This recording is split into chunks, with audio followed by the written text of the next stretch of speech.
welcome back to Pandemic Cooking. Today we are going to be making confetti cookies. So I'm going to show you a version of this recipe, or how to take the chocolate chip cookie bar recipe that I showed you a couple weeks ago. I'm going to teach you how to use that base and then turn it into a different type of cookie. So today we're going to make confetti cookies. So I've got all my ingredients ready to go. And I'm going to start by creaming the margarine. So get your mixer fitted with your paddle attachment. If you have a mixer, aka a mixing mattel, or if you just have a wooden spoon, then that's what you're going to go ahead and use. I like to use the margarine squares because I find that when you use this hard margarine, that your cookies are going to stay chewier longer and they keep their shape a little bit better. So I'm going to get this creaming.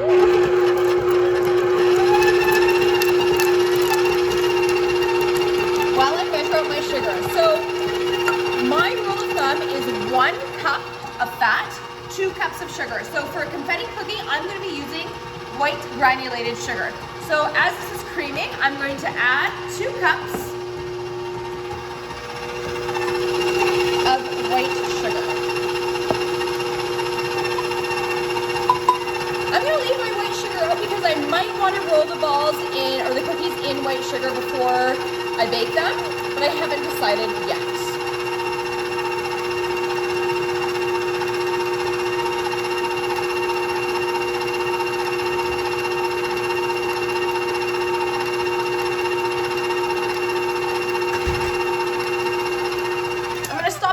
Give it a quick scrape down.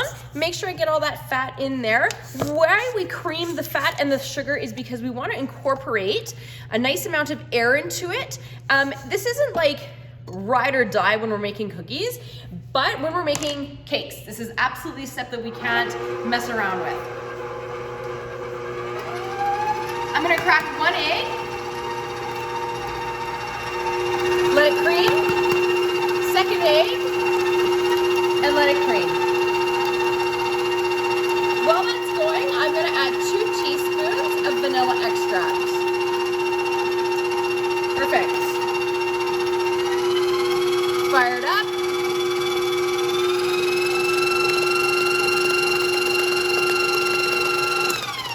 I'm going to give the bowl another scrape. This time I'm going to make sure that I'm getting right to the bottom of the bowl so that there is no lard left behind.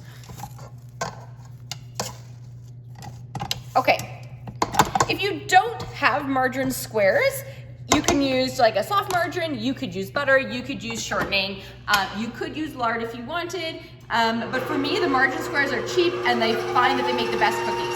Okay, I'm gonna give that one more little buzz with the mixer. Now I'm gonna add my dry ingredients. So I have 1 teaspoon of salt ready to go. I'm gonna add that into the cookies. I know that always seems like a lot, but we wanna make sure that we're not overwhelmed by the sugar and the sweetness.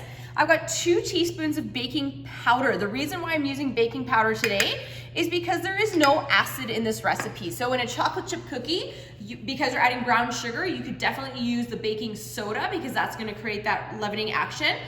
But for this recipe, we are going to just be using baking powder so we get a bit of puffiness with our cookies. Get those ingredients incorporated. Now I'm gonna add 3 cups of white flour.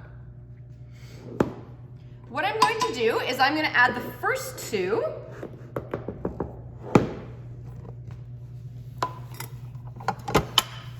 Give it a quick pulse. And then let it go, starting slowly. I want to make sure that I'm not blasting this on high, so I'm not making a giant mess. And that 3rd cup,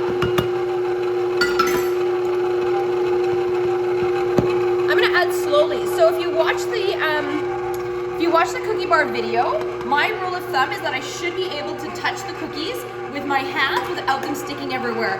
That's how I know in the climate of Edmonton, Alberta, that I'm gonna get a nice cookie that spreads out, is nice and chewy in the middle, and doesn't turn into a pancake that's burnt on the edges. Okay, so now I have my sugar cookie dough. If you wanted to, you could take this dough right here, roll balls, roll them in sugar, and have chewy sugar cookies. But because we're gonna do confetti cookies, I got a very nasty look from my camera person suggesting that perhaps that wasn't the best idea. So loud and clear, you don't need to say anything, Sarah, because your body language says it all. Thank you. Okay, so I'm gonna add my confetti sprinkles. I'm gonna go with half of a cup. I had my half cup measurement, but I threw it into the sink. And what's really important is that we have to make sure not to overmix this because the confettis, the sprinkles are going to bleed. And so we don't want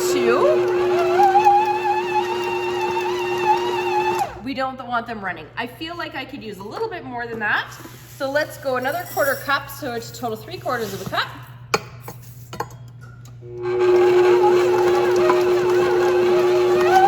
They're all on the bottom, perfect. Beautiful. Okay, so I'm gonna stop mixing there. Really important that we're not over mixing our dough. The only thing that we really want to over mix is bread. Not today. So today we're just going to mix till everything is incorporated because the longer we mix, the more tough that our cookies are going to be. Okay, I'll leave that there so I can scrape it off and eat it later. Thank you. So I've got my scooper. If you don't have a scooper handy, I just like to use them because it's quicker and everything is the same shape. If you don't have a scooper, then you're just gonna have to take a little piece off and roll it into a ball. But I'm gonna use the scoop and I'm gonna show you a little trick that I've learned over the years. I like one cookie sheet in the oven at a time. So because I wanna get a couple more on here, I like to do a row of 3 and a row of 2. Does that make sense? And that way you can sneak in, you're not sneaking in a ton more cookies, but you're getting a few more on the cookie sheet, okay?